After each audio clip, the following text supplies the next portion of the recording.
Ah, os velhos tempos.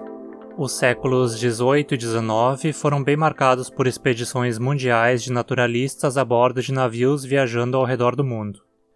Charles Darwin é certamente o mais famoso deles, mas ele não foi o único.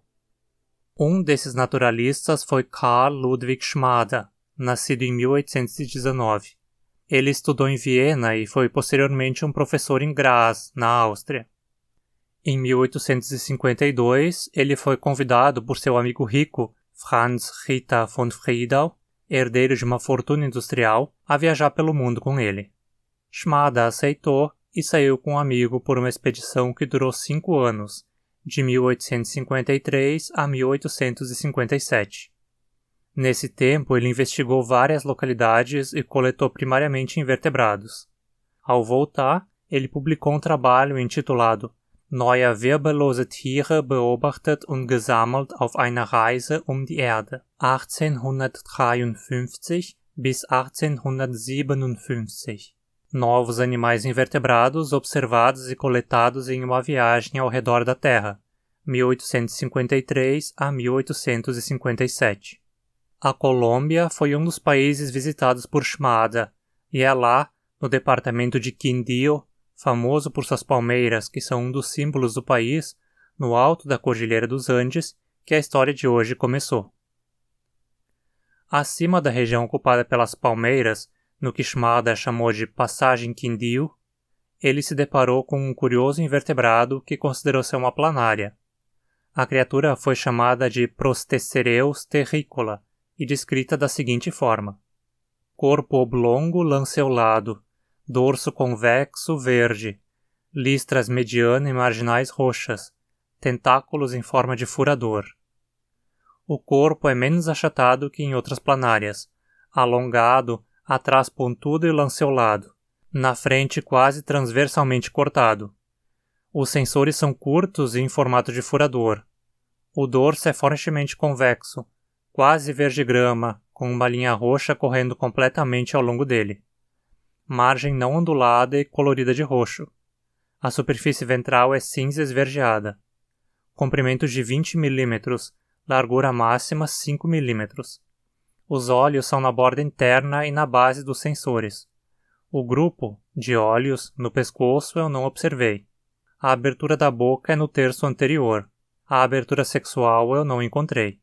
A razão do meu conhecimento incompleto dessa forma animal é devido à circunstância de encontrar apenas um espécime na parte superior da passagem Quindío, acima da região das palmeiras das montanhas, o qual rascunhei em galego, mas que já havia se deteriorado quando quis fazer um exame mais próximo ao voltar para a estação em Tóquio. Eu não faço ideia do que ele quis dizer com rascunhar em galego. É algum tipo de material para desenhar ou pintar? Se alguém tiver noção, deixa nos comentários. Esse é o desenho original que Schmader apresentou na sua obra. Um desenho bem simples, que não mostra muitos aspectos da criatura. O gênero Prostecereus foi criado pelo próprio Schmader. O nome vem do grego prosten, na frente, e keras, chifre, ou seja, chifre na frente, e faz referência a esses tentáculos curtos na região anterior. Schmader não incluiu no gênero Prostecereus somente essa espécie, mas também muitas outras. Só que todas as outras espécies de Prostecereus são policládidos, plateumintos marinhos, daqueles supercoloridos que lembram lesmas marinhas. Pelo desenho, a espécie de fato parece um pouco um policládido, mas Schmader a encontrou no topo das montanhas. Não é por menos que ele chamou a espécie de Prostecereus terricola, um Prostecereus que vive na terra. Mas um gênero marinho ter espécies terrestres tão longe do mar é algo bem bizarro. Como consequência, 3 anos depois, em 1862, o naturalista Carl Moritz Diessen reclassificou essa espécie num gênero novo que ele chamou de Leimacopsis, a partir do grego leimax, lesma, e opsis, aparência, ou seja, aparência de lesma. De fato, a criatura lembra também uma lesma, não é? Afinal, animais terrestres com esse formato e tentáculos anteriores são lesmas. De qualquer forma, Diessen manteve a espécie como uma planária. Afinal, o único espécime conhecido desse animal era o que Shimada vira no alto dos Andes e que nem conseguira preservar. Não havia material para ser analisado e revisado. Por muitas décadas, outros zoólogos seguiram repetindo a descrição de Shimada, incluindo a espécie Lemacopsis terricola entre as planárias. Foi o caso de Ludwig von Graf, o, podemos dizer assim, pai da taxonomia atual de planárias terrestres. A misteriosa espécie ganhara uma família só para si, Lemacopsidae, pois era a única planária terrestre conhecida que possuía 2 tentáculos anteriores.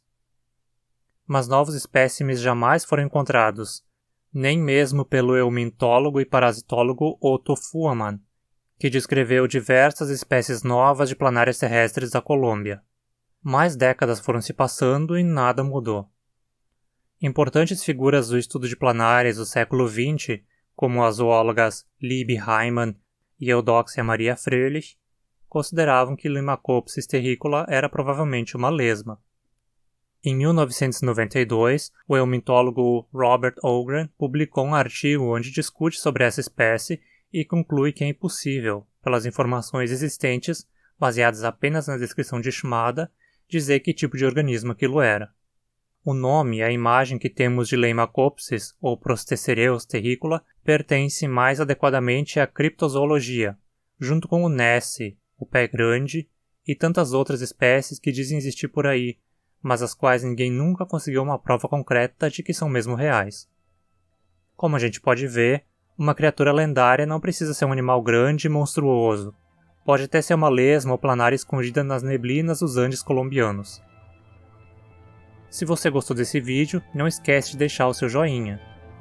Se você gosta de taxonomia, latim científico ou de línguas no geral, não deixe de se inscrever e ativar as notificações para não perder os próximos conteúdos. Até mais!